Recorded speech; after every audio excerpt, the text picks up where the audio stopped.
How can you say we will go to the court after elections and elections will be cancelled just like Maharashtra? So did you influence Maharashtra decision also? What are you saying, Mr. Eatal Rajendra Garu? I am questioning you today. You are a member of parliament. Is this a joke?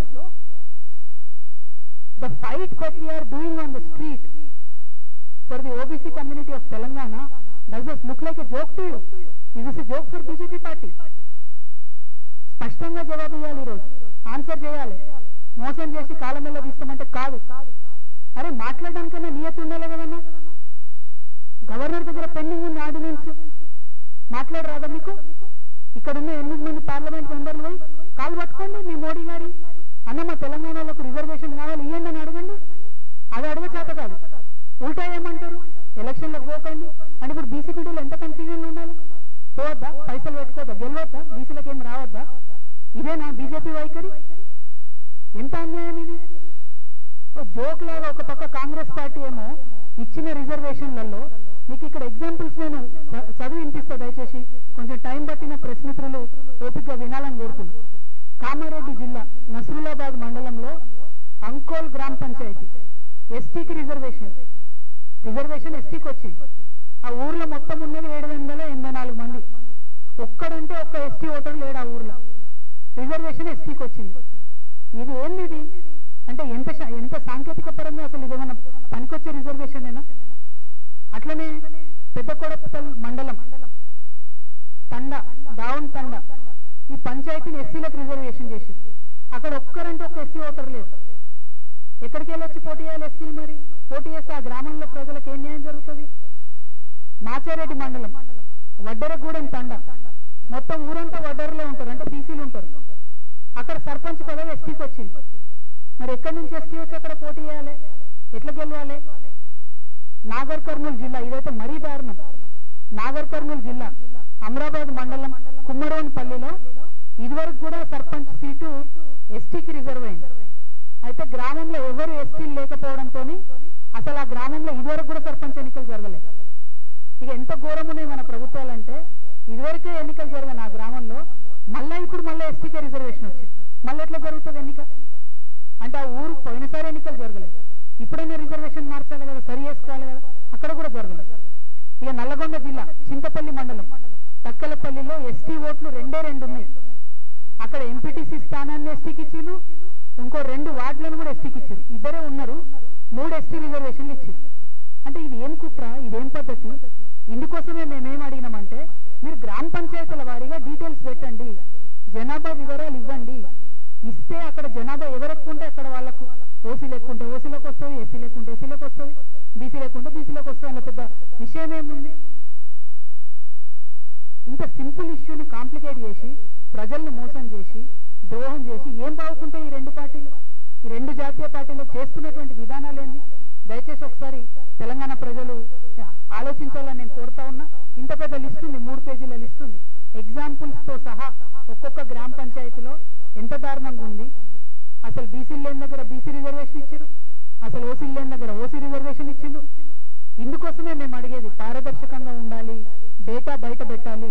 మీరు data బయట పెడితే రిజర్వేషన్లలో ఎంత sanctity ఉంది, ఎంత clarity ఉంది అన్న విషయం కూడా వస్తుందనే విషయాన్ని నేను ఈ సందర్భంగా తెలియజేస్తా ఉన్నాను.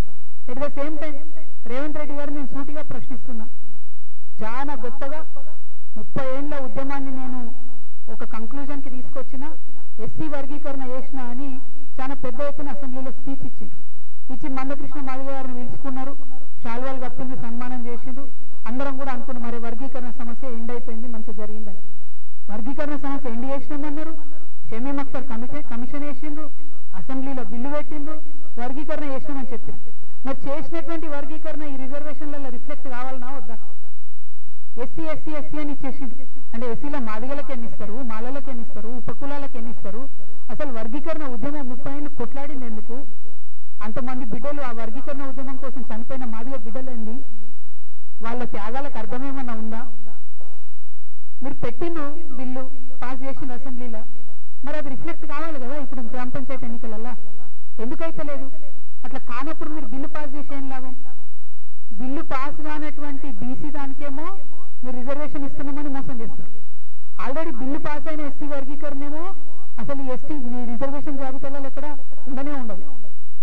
ఇక మిగతా మీరు అరకొరగా వేసినాయని తప్పుల తడగ్గా ఉన్నది. ఇట్లాంటప్పుడు ఎన్నికలు ముందుకు వెళ్ళడం ఎట్లా?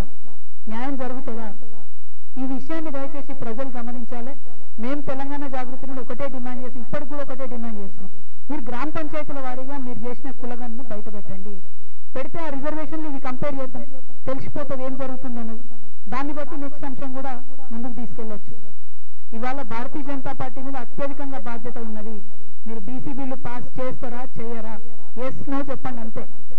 ఈటెల రాజేంద్ర గారు బీసీలకు తక్షణమే క్షమాపణ చెప్పాలి. ఏం మాట్లాడుతున్నారు మీరు? బీజేపీ పార్టీ క్షమాపణ చెప్పాల్సిందే. అది చాలా దారుణం. ఒక బీసీ బిడ్డగా, ఒక ఉద్యమ బిడ్డగా మీరు బీసీల పక్షాన నిలబడాలి. అవసరమైతే బీజేపీ పార్టీలో కొట్లాడండి రాజేంద్ర అన్న, మీరు కొట్లాడన్న రిజర్వేషన్ తీసుకురండి.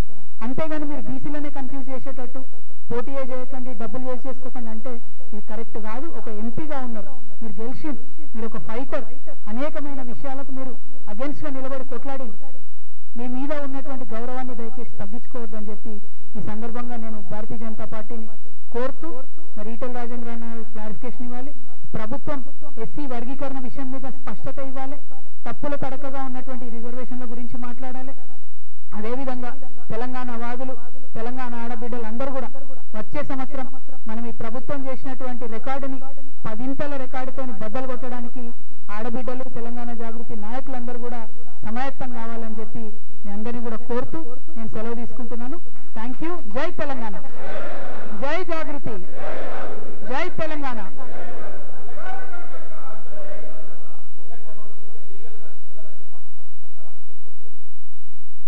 నేనేమంటున్నా అంటే ఎలక్షన్ నోటిఫికేషన్ ఇచ్చే ముందే ప్రభుత్వం దగ్గర మొత్తం వ్యవస్థ ఉన్నది. వాళ్ళు ఆలోచన చేసుకోవాలి, ఇది నిలబడుతుందా నిలబడదా. ఎలక్షన్ కమిషన్ ఇచ్చింది నోటిఫికేషన్, ఇచ్చినాక కోర్టుకు వెళ్తున్నటువంటి వాళ్ళు ఉన్నారు. సో ఈ కన్ఫ్యూజన్ అంతా కూడా ఎందుకు?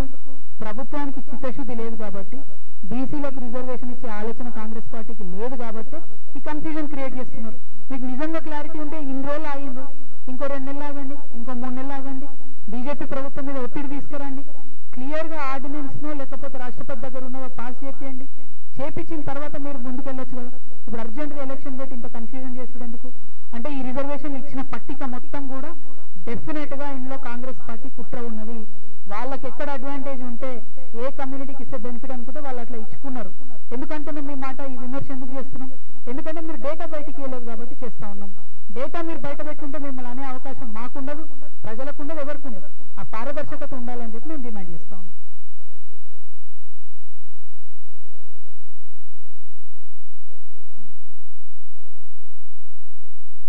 డెఫినెట్ గా మేము ఆలోచన చేస్తా ఉన్నాం. కోర్టు తీర్పు అక్టోబర్ 8వ తారీఖున ఉన్నది కాబట్టి ఆ అక్టోబర్ 8వ తారీఖు కోర్టు ఏం చెప్తుందో చూసిన తర్వాత మా ప్రొటెస్ట్ ను ఏ విధంగా తెలియజేయాలనే విషయం మీద మాత్రం ఆలోచిస్తాం, నిర్ణయం తీసుకుంటాం.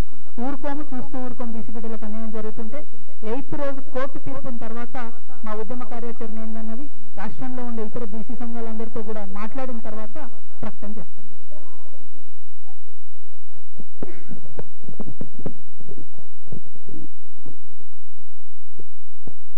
Thank you for the thought.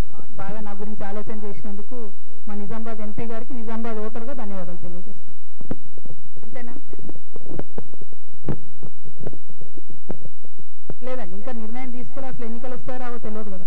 First of all అసలు ఎన్నికలు అంటూ వస్తే ఏం చేయాలన్నది ఆలోచించవచ్చు. ఎన్నికలు అంటూ వస్తే, బీసీ రిజర్వేషన్ అంటూ క్లారిటీగా వస్తే ఎవరైనా ఏం చేయాలని ఆలోచన చేయొచ్చు. అదే కన్ఫ్యూజ్ చేస్తున్నారు ప్రజలు కాబట్టి, ఈ ప్రభుత్వం కాబట్టి. ఇంకో పక్క భారతీయ జనతా పార్టీ కేంద్రంలో అధికారంలో ఉండి నిజంగా రిజర్వేషన్ ఇవ్వాల్సిన వాళ్ళు మోసం చేస్తున్నారు కాబట్టి డెఫినెట్ గా ఇది ఉద్యమించాల్సినటువంటి సమయం అని తెలంగాణ జాగృతి భావిస్తుంది. 8వ తారీఖు కోర్టు డెసిషన్ ఏమొస్తుంది అన్న దాన్ని బట్టి మేము కార్యాచరణ ఏందన్నది ప్రకటించడం జరుగుతుంది.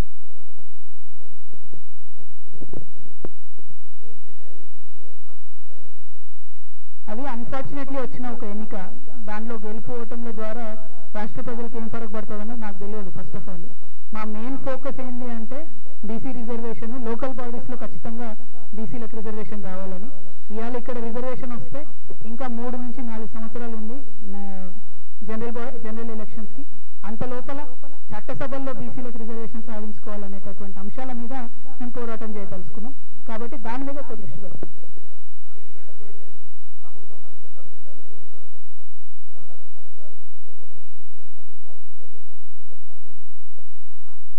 యుఎస్ఏ రిపోర్ట్ ఇచ్చింది, దాని ఆధారంగా కాల్ఫర్ చేసినామని చెప్పి ప్రభుత్వం చెప్తూ రిపేర్ చేస్తుంది.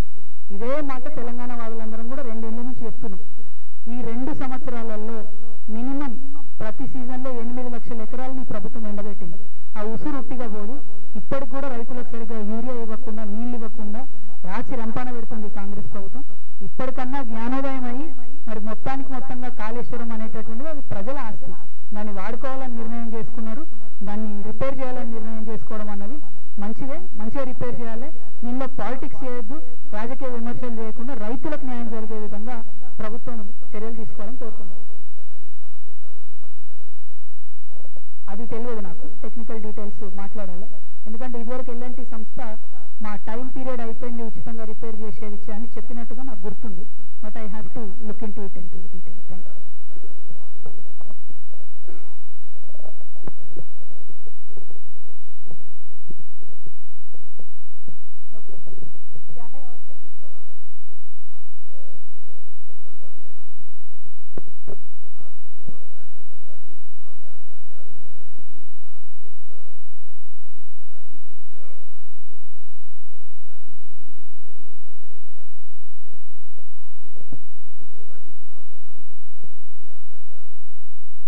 देखिए, दोनों भी सेम सवाल है. मेरा तेलंगाना के जनता से भी यही रिक्वेस्ट है कि आज जो लोकल बॉडी का नोटिफिकेशन आया इसके ऊपर एक गंभीरता के साथ किसी का सोच नहीं है. ना कांग्रेस पार्टी सोच रही है, ना बीजेपी पार्टी सोच रही है. यहाँ जो बीसी रिजर्वेशन का इश्यू है, जो मुद्दा हमने उठाया है, उसके ऊपर सीरियसनेस से जब ये 2 पार्टी सोचेंगे उसके बाद ही इलेक्शन का क्लैरिटी आएगा. क्योंकि इलेक्शन का एक तरफ नोटिफिकेशन आया, दूसरे तरफ अदालत में ये पार्टी केस डला रही है. और भारतीय जनता पार्टी आज ये बोल रही है कि अगर चुनाव खत्म होकर रिजल्ट भी आया तो भी चुनाव कैंसिल हो सकता है. तो एक तरीके से ये तो ब्लैकमेल हो गया भारतीय जनता पार्टी का, जो तेलंगाना आवाम के साथ ये कर रहे हैं. तो हम इन सारे चीजों को नजर में रखेंगे, उसके बाद डिसीजन लेंगे. क्योंकि अक्टूबर 8 के बाद जो डिसीजन पेंडिंग है, इंपॉर्टेंट डिसीजन, उसके बाद सोचेंगे क्या होगा.